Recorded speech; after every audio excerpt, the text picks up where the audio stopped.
Alors, je suis formatrice FLE initialement. Le poste, l'intitulé du poste est FLI.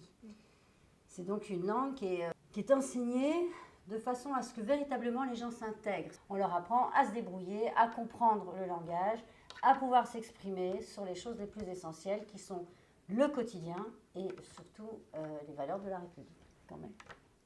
Alors l'entreprise Idée Formation, c'est une société coopérative ouvrière de production dont le siège est basé à Lille.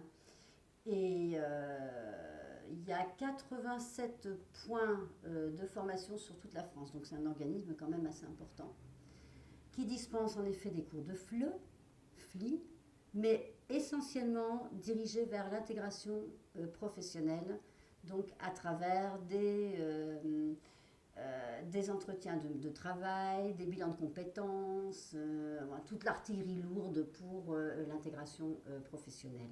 C'est l'OFI qui nous les envoie.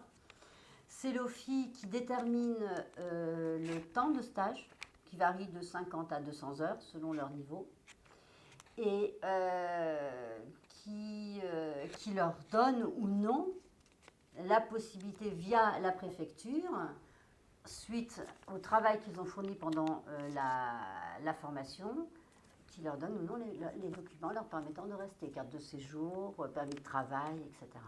Comment le français est-il dispensé dans un cas comme celui-là? Eh bien, en fait, ça dépend des niveaux. Ils sont répartis par niveau. Ça va de A1 à A2. Mais en fait, on a des A1.1, c'est-à-dire des alphas. Des alphas, des gens qui on les appelle nous les alphas dans le jargon professionnel, mais ce sont des gens qui sont analphabètes, c'est-à-dire qui n'ont jamais ni écrit ni lu, ou qui n'ont jamais été scolarisés. On en a. Donc ça va de là, donc vraiment du basique, à ceux qui se débrouillent un petit peu en français mais qui ne savent pas lire, à ceux qui savent lire mais qui ne savent pas du tout le parler. Voilà, donc ça nous fait à peu près, on a 3 niveaux. Et ensuite, il y a une espèce de petite révolution ces dernières années dans l'enseignement du FLE, justement, qui est devenu FLI. C'est que moi, quand j'ai commencé dans cette spécialité, je suis arrivée de mes arts plastiques, et franchement, je trouvais indispensable d'apprendre à nos stagiaires les lois de la République. Et ça m'a coûté mon poste.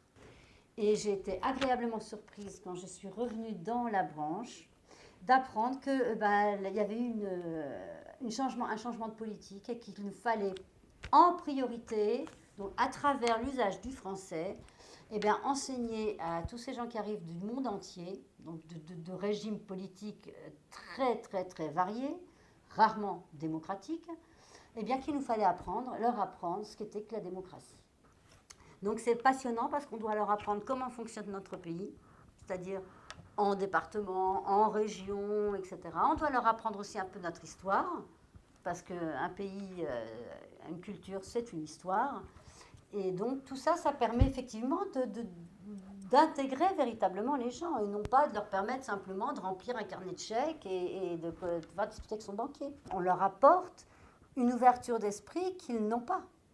C'est-à-dire, parler de la démocratie, si on ne vous l'explique pas, et qu'on ne vous explique pas ce qu'est un citoyen et ce que sont les devoirs aussi du citoyen, on n'avance pas. Pas de situation politique précise. On a quelques réfugiés, généralement qui viennent d'Asie, mais l'immense majorité de notre public, c'est quand même l'Afrique.